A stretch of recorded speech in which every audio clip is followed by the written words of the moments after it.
The sun sank like a wounded ember over the blood-tide sea, its dying light turning the waves to molten copper. Captain Arden Locke stood at the rail of the Resolute, his boots braced against the heaving deck as wind howled through the rigging. The battle had ended an hour ago, but smoke still curled from the wreck of the corsair ship drifting half a league off their bow. Torn sails, burning timbers, the stench of ozone, the aftermath of a fight neither side had truly expected to survive. His crew moved with weary precision, securing lines, dousing embers, and hauling the spoils of their improbable victory aboard. But Arden's gaze remained fixed on the kneeling figure before him, a woman bound in rope and fury, her violet skin glistening with seawater and defiance. She was no ordinary prisoner. Even shackled, the alien pirate queen radiated danger, predatory, regal, every motion a threat wrapped in grace. Her eyes burned like molten gold against the dusk, unblinking as she stared up at him. Chains crossed her arms and chest, cinched tight by Marines who refused to stand too near. Her breath came in slow, measured pulls, and when she finally spoke, her voice was a blade wrapped in silk. "I'd rather die than bow to a human." She hissed the words like venom, and a murmur rippled through the crew. Arden said nothing.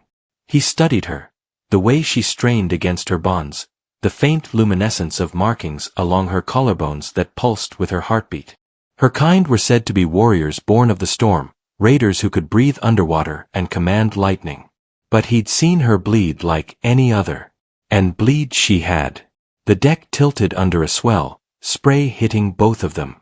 Arden wiped the salt from his beard and motioned for silence. "You raided our convoys. You burned our colonies. You took my men from the Tempest Crossing and fed them to the depths." His tone stayed calm, almost conversational, though his knuckles whitened on the hilt of his sword. "You've earned your pride, Queen of Thorns. But pride won't save you now."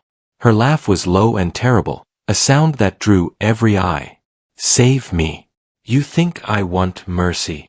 She leaned forward against her ropes until the blade's point pressed against her throat. "Kill me, human. Make your sky gods proud." For a heartbeat, he almost did. But something in her eyes, something more than hatred, stopped him cold. He lowered the sword. "No. You don't get to choose the easy way." The crew exchanged uneasy glances as he turned to them. "She breathes until I say otherwise. Get her below." Two sailors hesitated. "Captain, she, now." His voice cut through the wind. They obeyed, dragging her toward the hatch. She didn't resist, though her gaze never left his. The hatred there felt ancient, carved deep enough to outlast generations. As the hatch closed behind her, Arden exhaled, feeling the weight of decision settle like lead in his chest. This was more than a prize. This was the start of something no one aboard yet understood. Night fell hard over the sea. Lanterns swung from the rigging, painting the deck in gold arcs as the Resolute rode the waves. Arden leaned over his map table in the captain's quarters, tracing the shifting coordinates of the storm front they'd fought through. Every route led back toward disputed waters, territory once claimed by the Corinth Dominion, her people. He'd fought them for half his career, seen the devastation their fleets left behind. But lately, reports had turned strange. Dominion ships appearing where none should, storms that moved as if guided by thought, entire stations swallowed by lightning that never touched the sea. He looked toward the brig below deck, where their captured queen now waited. Maybe she held the answer's command would kill to have. Down in the hold, the air was damp and brine-scented. Two Marines guarded the cell door, rifles ready. Arden dismissed them with a nod and entered alone. She sat chained to an iron post, still upright despite exhaustion. Her gaze followed him like a predator tracking prey. "Come to watch me die slower?" she asked. He set a lantern on the table, its glow catching the wet sheen of her skin.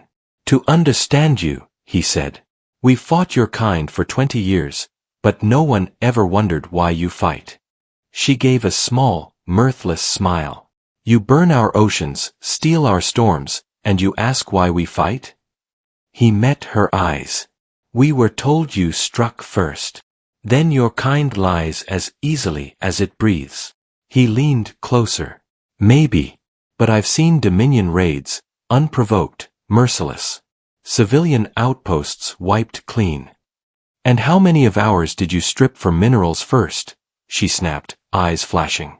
Your fleets drilled the abyss, poisoned the currents, enslaved our singers to steer your ships through our waters. He blinked. Singers? You call them navigators. Her tone softened just enough to sound almost human. They guide the tides. You chained them to your hulls. Arden felt something twist in his chest. He'd heard rumors of humans conscripting alien sensitives to stabilize their warp sails, but the official reports denied it. Still, her words carried the ring of something painfully real. Maybe, he said quietly, we both serve monsters. For the first time, her expression faltered. The glow in her markings dimmed. And yet you hold the knife. He studied her face, the sharp lines, the small scar just below her jaw, the pride etched into every motion. Not forever, he said. Command will want you alive. You're worth more that way. She laughed again, softer now. So you serve them too. He didn't answer. The lantern light flickered, shadows rippling across the cell like waves. When he turned to leave, she spoke again, low, dangerous. You think I'm your prisoner, human. But the storm already knows your name. He hesitated, then walked out, telling himself her words were just another weapon. At dawn, the sea turned restless. Storms built on the horizon with unnatural speed. Lightning crawled across the sky in looping spirals, silent but bright enough to blind. Arden felt it in his bones, the same unease he'd felt before ambushes. He ordered sails reefed and weapons charged. Below, the brig door rattled as though struck by wind, though the air inside was still. When he opened it, the Queen was standing now, chains glowing faintly where they met her skin. What are you doing? He demanded. She smiled, and for the first time, it wasn't defiance, it was warning. They're coming. Who? My kin. Her eyes blazed gold. You thought you captured me. But I called them. The deck erupted with shouts as alarms blared. On the horizon, shapes rose from the sea, sleek vessels carved of black coral and silver, their sails crackling with energy. The Dominion fleet. Arden sprinted topside. Battle stations, he roared. Cannons swung toward the approaching silhouettes. The first salvo split the dawn, fire streaking across the waves. The enemy's return shot was silent, a pulse of violet light that struck the Resolute amidships, shattering half its hull. Men screamed as the deck heaved. Arden grabbed the rail, bellowing orders through the chaos. Another pulse hit the mast, splintering it in two. The sea foamed with debris and bodies. Through the smoke, he saw her, standing on the quarterdeck, still bound, yet her eyes glowed brighter than the lightning itself. She whispered a word that the wind carried to him, unfamiliar, melodic, full of sorrow. The storm above responded instantly, coalescing into a column of light that pierced the clouds. Every ship on both sides froze as the ocean stilled beneath it. The Dominion vessels halted mid-advance, their crews staring upward in disbelief. Arden's men did the same. Then, slowly, the storm folded inward, collapsing like a lung exhaling its last breath. Silence fell. The Queen swayed on her feet, the glow fading. Arden caught her before she fell, feeling her pulse weak but steady. What did you do? He demanded. Her voice was a whisper. Stopped the killing. For now. He stared at her, realization dawning. She'd called her fleet not for rescue, but to stop them all from dying. The survivors stood stunned as the enemy ships withdrew into the mist. The sea rolled calmly once more, as if the storm had never existed. Arden looked down at the woman in his arms, the one who had sworn she'd rather die than bow. Her chains still shimmered faintly, but the defiance in her eyes had softened to something else, something almost human. Why? He asked quietly. She managed a faint smile. Because you listened. Her strength gave out then, and she went limp, unconscious but alive. Arden carried her below deck, past silent crewmen who parted wordlessly. None of them knew what she was yet. Neither did he. But one thing was certain, she was no longer just a prisoner. That night, as the Resolute limped toward safe waters, Arden stood alone at the bow. The wind carried a strange calm, scented with ozone and rain. He thought of her words, of the storms, the singers, the wounds carved into oceans older than humanity's reach. The scar on his cheek burned faintly where her power had brushed him. Somewhere below, she slept behind reinforced steel, still bound but no longer defeated. He realized then that the war might not be about domination at all, but understanding, the kind that cost both sides more than blood. And as thunder rolled far beyond the horizon, he couldn't tell whether it sounded like a warning or a promise. The storm had passed, but its echo lingered in every creak of timber and every whisper of wind through the rigging. The Resolute sailed beneath a sky scrubbed clean by lightning, her sails patched and her hull groaning with the weight of survival. Captain Arden Locke stood at the bow, watching dawn climb over the sea like a promise half kept. His crew worked quietly, haunted by what they had seen, the storm that had frozen two armadas mid-slaughter, the woman who had summoned it, and the strange calm that followed her collapse. Below deck, she slept in a reinforced brig under double guard, her chains humming faintly with the same energy that had nearly destroyed them all. He didn't know what to call her anymore, enemy, prisoner, or something far more dangerous. He descended into the hold just after sunrise. The air was thick with salt and oil, the lanterns flickering in the ship's slow rhythm. When he reached her cell, she was awake, eyes open and glowing softly in the dimness. Her skin, deep violet in daylight, shimmered now with faint silver tracings that pulsed like veins of light. She looked different, less wrathful, more wary. "You're alive," he said.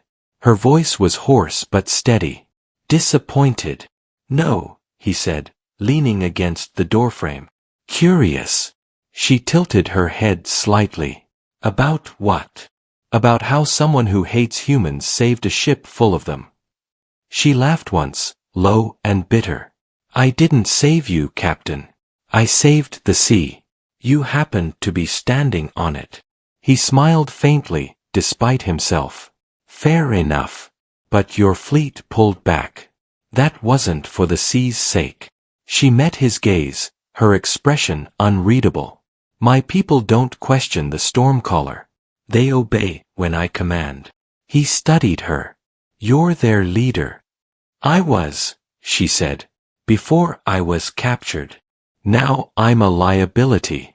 Her tone carried neither fear nor regret, just quiet certainty. He unlocked the outer latch and stepped inside, keeping his hand near his sidearm.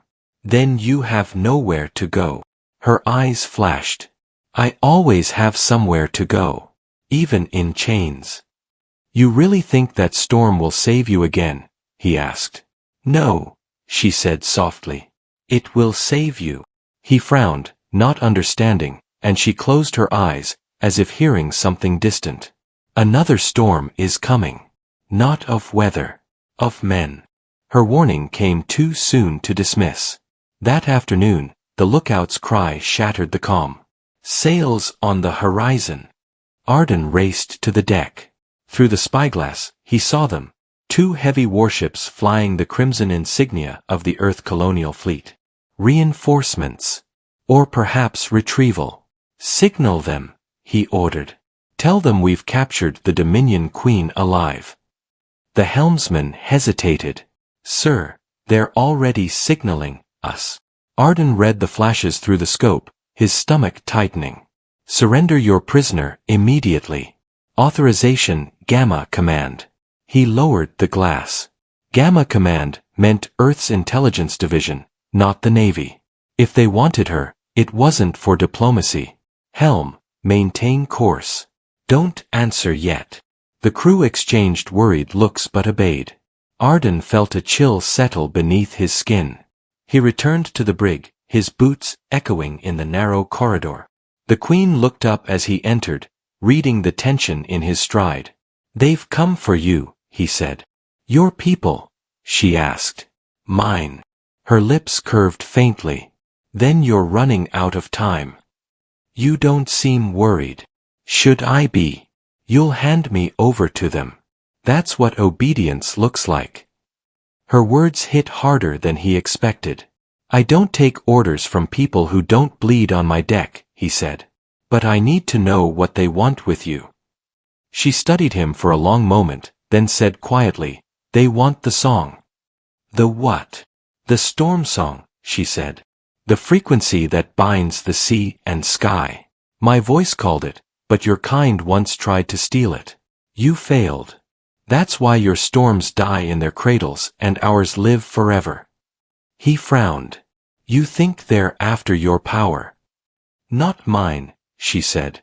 Yours. You touched it when I called the storm. I felt it take you. He remembered the flash of pain, the light that had crawled beneath his skin. That was you. No, she said. That was the ocean remembering what your kind forgot. A knock on the door interrupted them. The first mate, Halpern, stepped in, pale and sweating. Captain, the fleet's closing fast. They've armed guns. They're not here to escort. Arden's jaw tightened. So much for rescue. He turned back to her. If they want you dead, why warn me? Because, she said simply, if you die, the sea will burn again. He stared at her. And if I let you go? She smiled without mirth. Then perhaps it will forgive you. Gunfire split the air above deck. The first barrage tore across the Resolute's stern, shattering the aft gun deck. Return fire! Arden shouted as the ship lurched violently. Cannon smoke billowed, turning daylight to haze. Through the chaos, he saw the warships flanking them, closing like wolves. They're targeting the hold. Halpern yelled. Arden's eyes went wide. The brig. He sprinted below as splinters rained from the ceiling. When he reached her cell, seawater was already spilling through cracked planks. You'll drown down here, he shouted, fumbling with the locks. Then untie me, human, she hissed. The ship tilted hard to port. He hesitated for half a breath, then drew his blade and cut her free. The moment the ropes fell, she surged to her feet, energy flaring around her wrists. Don't make me regret that, he warned. Too late, she said, and the world exploded. A blast ripped through the hull, hurling them both against the bulkhead. Water flooded in, sizzling where it touched her glowing skin. She rose amid the chaos, hands outstretched, and the water froze mid-rush, forming a wall of suspended liquid light. Move! She shouted. Together they stumbled up the stairs, the frozen wave trembling behind them. When they burst onto the deck, the fleet loomed close, cannons glowing with charged plasma. The Resolute was finished. Arden turned to her. Can you do it again? What?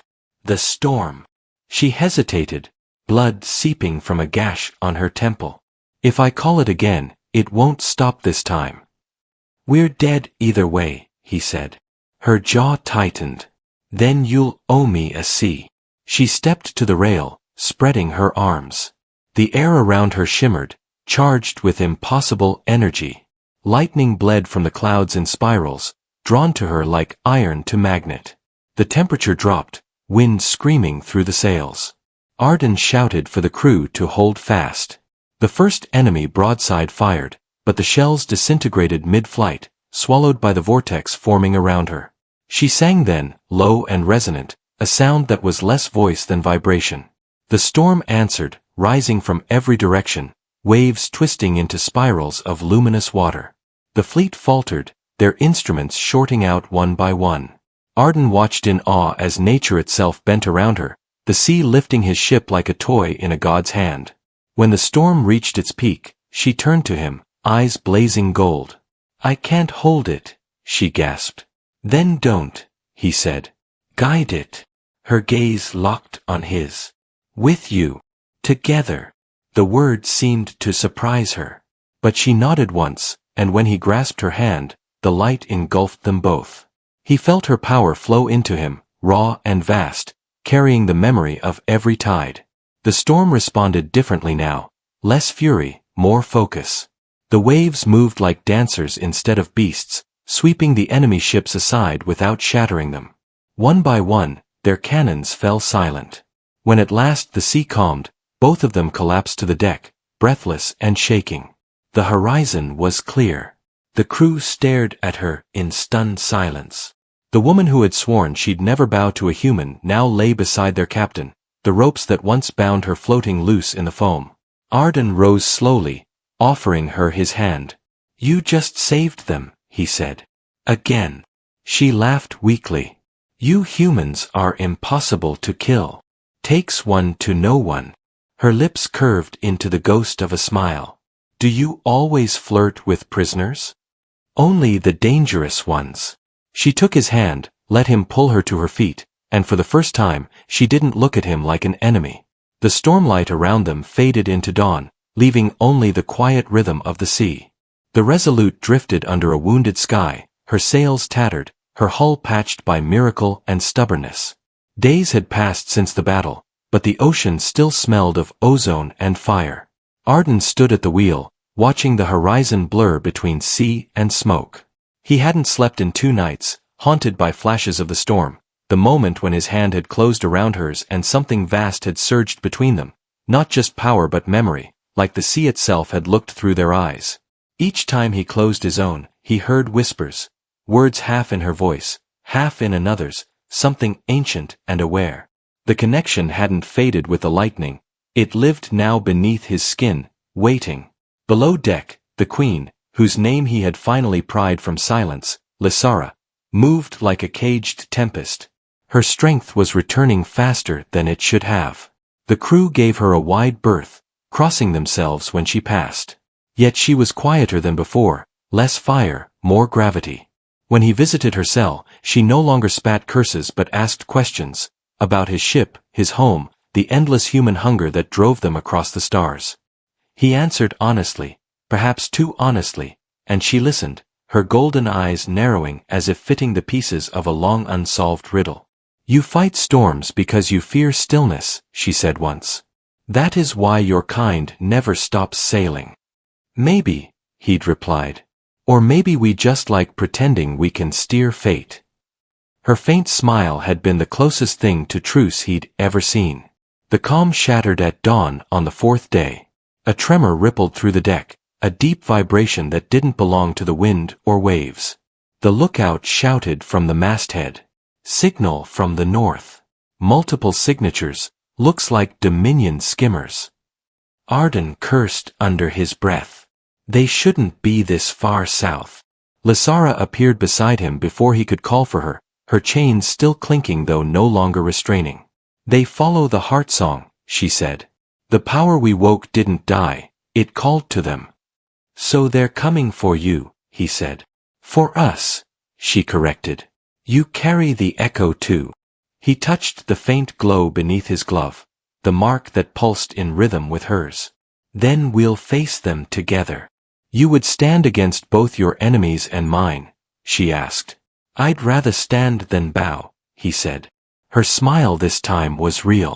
The enemy skimmers cut across the horizon, sleek as knives. They rode the waves with predatory grace, their hulls alive with phosphorescent energy. The Resolute couldn't outrun them. "Battle stations!" Arden roared, but the crew's eyes flicked toward Lysara instead. She stepped forward, chains dragging behind like a crown of sound. "Let me speak to them," she said. "You think they'll listen?" "They will listen to their queen." He hesitated, then nodded. "Deck's yours." She walked to the prow, the wind whipping her dark hair across her face. As the lead skimmer drew within shouting distance, she raised her hands and sang, a single resonant note that split the air like sunlight through storm clouds. The skimmers slowed, their crews frozen mid-motion. Then a new voice answered from across the water, colder, sharper. "You are no queen," it said. "You are a traitor." The speaker stood on the deck of the nearest ship, cloaked in silver armor that gleamed like liquid light. Even from afar, Arden could see the resemblance. The same eyes, the same markings, the same regal bearing. "My sister," Lysara whispered. "High Admiral Kiren of the Dominion." "She doesn't look happy to see you," Arden muttered. "She shouldn't be." Kiren's voice carried over the waves. You consort with vermin. You call storms for their sake. You shame our blood. Lysara lifted her chin. I stopped a slaughter. You stopped victory, Kiren spat. And for that, your life is forfeit. The skimmers shifted formation, circling the Resolute. Arden's crew readied the cannons, but Lysara held up a hand. No, not yet. You can't talk her down, he said. Maybe not, she replied. But I can make her listen. She stepped to the rail and spoke in her native tongue, her words rising and falling like tides. Kiren answered in kind, their voices intertwining, command, defiance, grief. The sea responded, waves pulsing in time with their exchange. Arden could feel it in his bones. Power gathering, restless. What are they saying? Halpern asked quietly. They're arguing about who owns the storm, Arden murmured. The air crackled. Kiren raised her hand, and the sky darkened. She's calling it again, Lysara warned. She'll tear the sea apart to prove she still can. Then stop her. Not alone. She turned to him, eyes blazing. You opened the heart once. Do it again, with me. Last time nearly killed us. Then we'll die trying. He looked at her for one breath, then nodded. Together, then. They clasped hands. Lightning erupted across the clouds. The ocean convulsed as their combined power surged outward, meeting Kiren's fury head-on. The world became sound and color, violet against silver, storm against storm. The Resolute bucked like a living thing as wind screamed through the rigging. The crew clung to whatever they could. Arden felt the mark on his palm ignite, linking his heartbeat to Lysara's. For a moment, he saw through her eyes, memories of coral cities, of sisters crowned beneath electric rain, of betrayal born from love twisted into doctrine. Kiren had worshipped the storm as god, Lysara had seen it as home. Their collision tore the sky open in ribbons of light.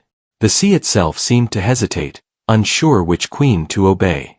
Arden shouted above the roar. She's stronger. She's anchored to the Dominion fleet, Lysara cried. Her power feeds on obedience. Then we break it.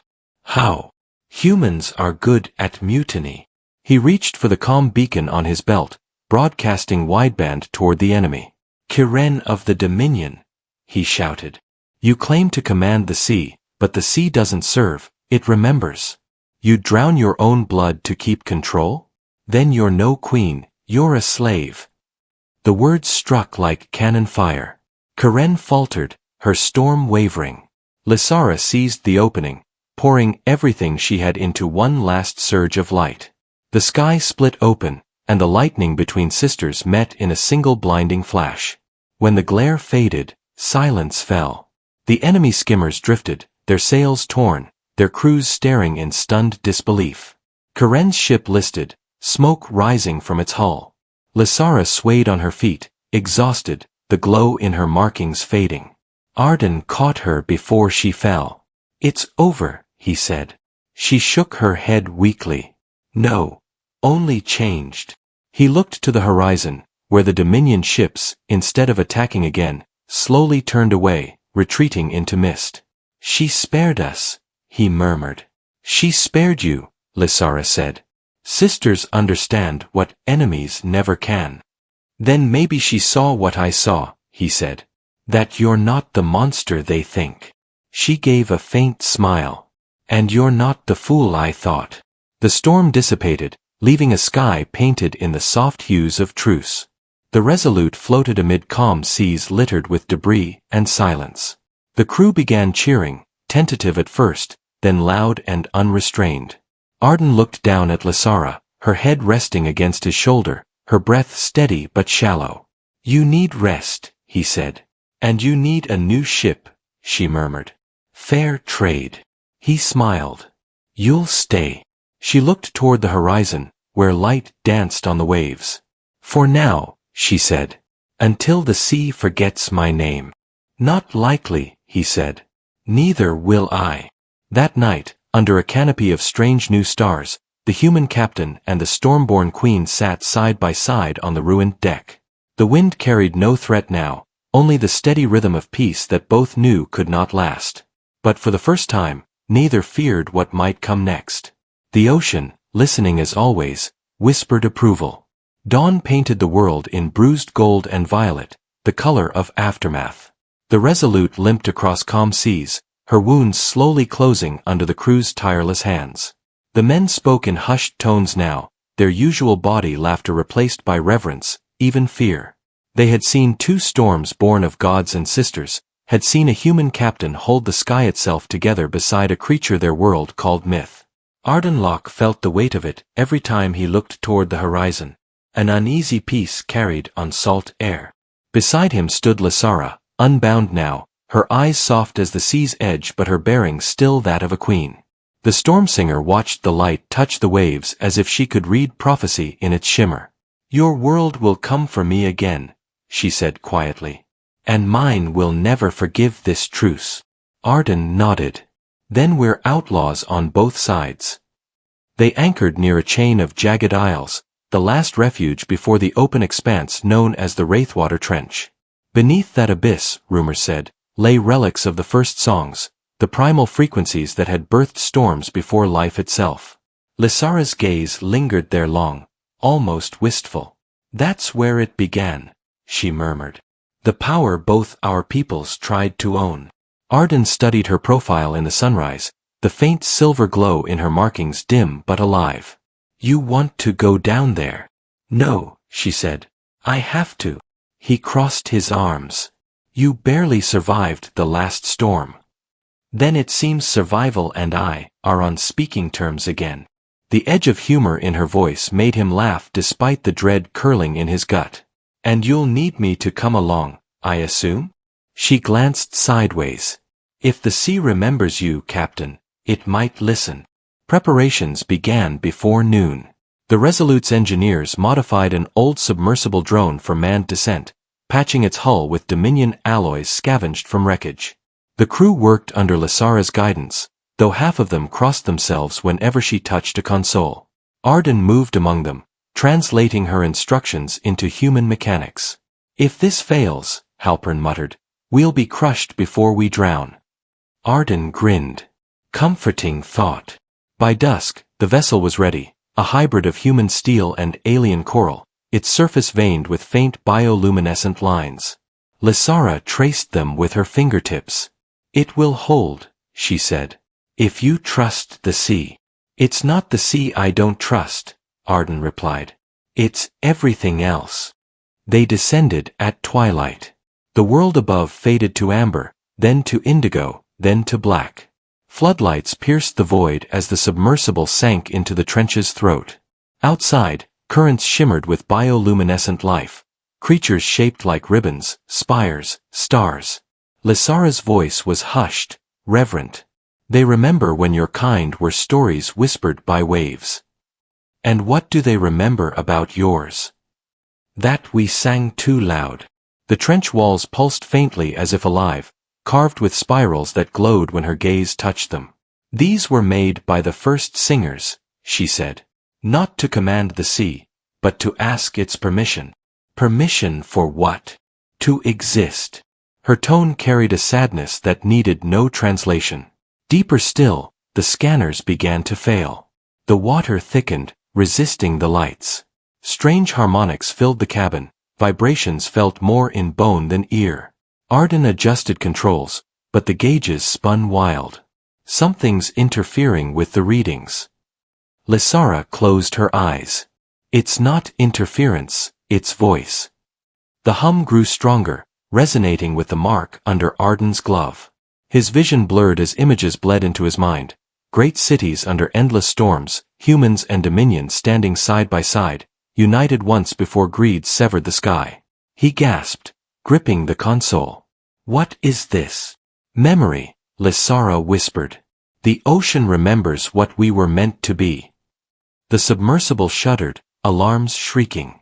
Ahead, a glow emerged, vast, pulsing, alive. "The heart of the Wraithwater," she breathed. "The first storm." The light enveloped them, and the vessel stopped falling. Instead, It hovered as though held by invisible hands. Through the viewport, they saw it, a colossal sphere of liquid energy, suspended within the trench like a star trapped beneath the sea. Its surface rippled with lightning that moved too slowly to be real. "It's beautiful," Arden said. Lysara's voice trembled. "It's dying." Cracks of shadow threaded the light, leaking darkness like ink. "When our people tried to harness it, we wounded the world's heart. Every storm since has been its cry for help." She turned to him, eyes glowing brighter. "It called us here to end it." "End it how?" "By giving it back what it lost, balance." He frowned. "You mean a link between us?" "Between life and memory," she said softly. "Between what you are and what I was." The submersible shook violently, bolts groaning. "We're out of time," he shouted. She unbuckled her harness. "Then I'll go to it." "You can't survive that energy." "Neither can it without me." She looked at him, expression fierce and gentle all at once. "You asked once why I saved you. This is the answer." "No," he said, grabbing her arm. "You're not dying for another cause." She smiled faintly. "I'm not dying. I'm returning." She pressed a hand to his chest, over his heart. "The sea needs both halves to heal, the voice and the echo. Come with me, human." The glow intensified until it burned white. For one suspended breath, he saw himself mirrored in her eyes. Fear, resolve, and something dangerously close to love. Then he nodded. Together, they stepped into the light. It felt like falling and flying at once, the water transforming into air, then into memory. Sound dissolved into color, and color into thought. Arden saw everything, the first dawn of this world, the rise of the storm singers, the moment humanity's ships had pierced the atmosphere and greed whispered the lie of conquest. He saw Lysara's ancestors building harmony while his tore it apart. And then he saw them, now, standing at the wound's core. The heart flared, recognizing both, the destroyer and the voice of forgiveness. "What do we do?" he asked, his words echoing through light. "Listen," she said, and began to sing. Her song wasn't melody but memory. The sound of wind learning to dance, of rain learning to fall without fear. The ocean responded, wrapping them in warmth that was neither liquid nor light but something beyond both. The mark on Arden's palm blazed gold, linking to the silver in her skin. Together they completed a circuit that had been broken for centuries. Pain surged through him, then peace, then nothing but the rhythm of her heartbeat. The cracks in the heart began to close. Lightning slowed, turning soft as breath. The trench stilled. When silence came, it was holy. When Arden opened his eyes, they were drifting upward, the heart's glow fading behind them like a sun at rest. Lysara floated beside him, unconscious but alive, her skin dimmed to twilight hues. He pulled her close as the submersible's emergency buoyancy systems engaged, propelling them toward the surface. Hours later, under starlight, the sea spat them gently into calm waters. The Resolute's searchlights found them soon after. The crew hauled them aboard, half in tears, half in disbelief. Halpern's voice cracked. "Captain, what happened down there?" Arden looked at Lysara's sleeping form, then at the serene, glass-smooth ocean. "We kept a promise," he said. By morning, the Wraithwater Trench glowed faintly from below, a soft blue pulse visible even from miles away. The sea had changed, its storms gentler, its currents steady. Word would spread, no doubt, of the pirate queen and the human captain who vanished beneath the waves and returned with peace in their wake. But aboard the Resolute, it felt less like legend and more like aftermath. Lysara awoke 2 days later, her first word a whisper. "Home." Arden smiled. "You saved it." She shook her head weakly. "We did." He leaned against the rail, watching the dawn break across waters that no longer hated the sun. "Then maybe it's time both our worlds learned what that means." She joined him at the bow, her eyes reflecting gold and sky blue, human and storm intertwined. The horizon stretched endless before them, and for once, it looked inviting. "Where do we go now?" she asked. "Anywhere," he said. "Everywhere." She laughed softly. You humans always want both. We're greedy like that. Then teach me greed, she said. And I'll teach you patience. He met her gaze. Deal. The sea carried their laughter away, blending it with the sound of waves that, for the first time in centuries, sang back. Weeks turned into months, and the ocean changed as if exhaling after centuries of holding its breath. Storms no longer tore the skies with fury, but drifted in slow spirals that left rainbows in their wake. Fish returned to waters once dead, and the air tasted sweeter, alive. To human ships that ventured near, the seas of Rygo's delta became a legend. The quiet sea, they called it, unaware of the battle beneath that calm. On board the Resolute, Captain Arden Locke charted new courses with maps that no longer held meaning, because the sea itself was rewriting them. At his side walked Lysara, no longer the pirate queen, no longer the prisoner. To the crew she had become something unnamed, not ally, not god, but necessary. Wherever she went, the sea listened. The crew had changed too. Men who once spit at her shadow now brought her offerings of water pearls and laughter. They whispered her name in prayers before setting sail. Halpern joked that she was their lucky charm, but when a storm shifted course at her gesture, his laughter carried more awe than humor. Arden watched it all with quiet pride. He had spent half his life fighting her kind, yet here they were rebuilding something larger than vengeance. At night he stood on the deck and listened to the ocean murmur under the stars. Sometimes he swore it whispered his name in her voice, and sometimes, when she passed him in silence, he felt that the sea had already learned the word forgive. Lysara adapted to the human ship with unnerving ease. She studied the engines, traced the weld lines, learned the rhythm of pistons as if they were another form of song. Your machines hum badly, she teased once, tapping a bulkhead. They sound lonely. Arden laughed. That's because we built them to obey. Her expression softened. Maybe that's why they break. On evenings when the wind died, she would stand at the bow and sing, not the storm song that shattered fleets, but something smaller, almost tender. The crew would pause their work, pretending not to listen. The song rippled through the hull, soothing even the sea itself. Arden began to wonder if peace wasn't a truce between empires, but a quiet between two hearts that finally understood the same rhythm. One night, under a pale moon, he found her alone by the rail, staring at the reflection of stars in the water. The light touched her skin in silver arcs, her markings glowing faintly like constellations alive. You should sleep, he said softly. Humans need it, she replied, smiling. Queens don't.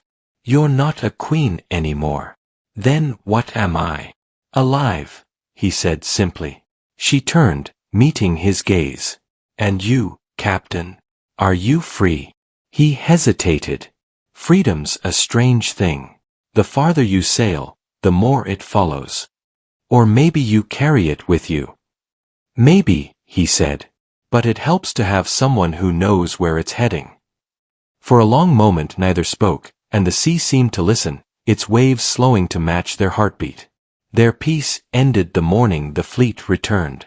3 Earth vessels emerged from the mist, banners of the colonial authority snapping in the wind. The Resolute's deck erupted in alarm. Arden raised his scope, cursing. They've traced the signal from our last transmission.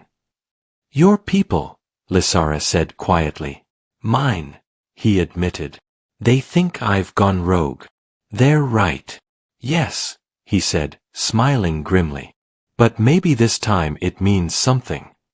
He ordered the crew to stand down. No guns. If they want to talk, we talk. Halpern frowned. And if they don't, then we'll show them what listening looks like. Lysara touched his arm. They won't believe peace came from their enemy's song. Then I'll make them believe in mine. The flagship, dauntless, sent a shuttle. Arden met the officers at the rail, Lysara standing beside him, head high, unbound. The lead envoy, a woman in pristine white armor, stared at her with a mixture of disgust and fascination. Captain Locke, she said curtly. By authority of the Earth Colonial Fleet, you are ordered to surrender your ship and the alien prisoner. She's not my prisoner, Arden said. She's my crew. Murmurs rippled through his men. The envoy's eyes narrowed. You've gone native.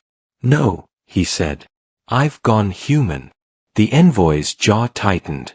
You stand accused of treason and consorting with Dominion Command. Then put it on the record that I consorted with peace instead. Behind him, Lysara's soft laughter carried like the tide. The envoy raised a weapon. Don't test me, Captain. He didn't flinch. If you fire, the sea fires back. As if summoned by his words, the water around the Resolute began to glow. The faint hum beneath the hull rose to a deep, resonant chord. The envoy hesitated. What is that? The ocean remembering, Lysara said. Lightning arced across the clouds, not in threat but in warning, a curtain of power held in restraint. You came here for control, she said, her voice clear and calm. But control built your prisons. We offer something better. The envoy lowered her weapon slowly, uncertainty flickering across her face. And what's that? Arden answered. Choice. Silence followed, thick as fog. Then, without a word, the envoy signaled her shuttle. The fleet turned away, vanishing into cloud. No shots fired. No orders given. Only the sound of thunder fading like applause. That night the crew celebrated on the open deck. Lanterns swayed in the breeze, and music, rough, human, joyful, rose to meet the stars. Lysara danced among them, barefoot, laughing when sailors tried to match her grace and failed. Arden watched from the stairs, exhaustion and pride twisting together in his chest. Halpern joined him, raising a cup. Never thought I'd see the day a Dominion queen outdrank my men. Never thought I'd see peace without a treaty, Arden replied. What now, Captain? Halpern asked. Arden looked toward the horizon, where lightning still glimmered faintly like memory. Now we keep it. As the party faded into sleep, Arden and Lysara stood alone at the stern. The wind carried the scent of rain, but no storm followed. They'll send more ships, she said quietly. Then we'll teach them again. You think they'll learn? Humans always do. Eventually. She smiled. And if not, then we'll remind them the sea has a voice. She turned toward him, her expression unreadable in the moonlight. You taught me something, Captain. You fight not for power, but for meaning. And you taught me that surrender isn't always losing. Her gaze softened. Then we are even. Not quite, he said, stepping closer.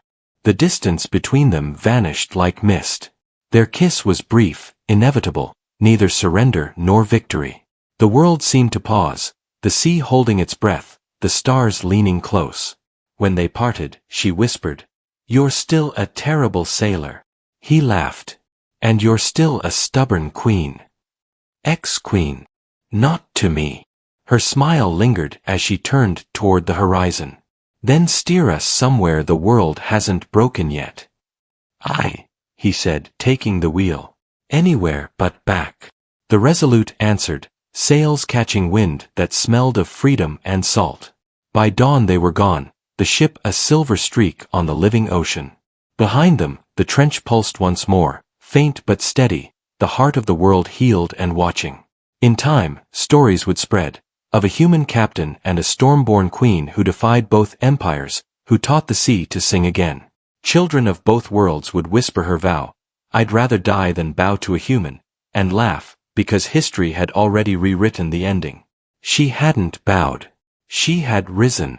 Years later, sailors swore that on calm nights, when the stars burned too brightly and the waves hummed like memory, they could see two figures walking the deck of a ghost ship, laughing against the wind.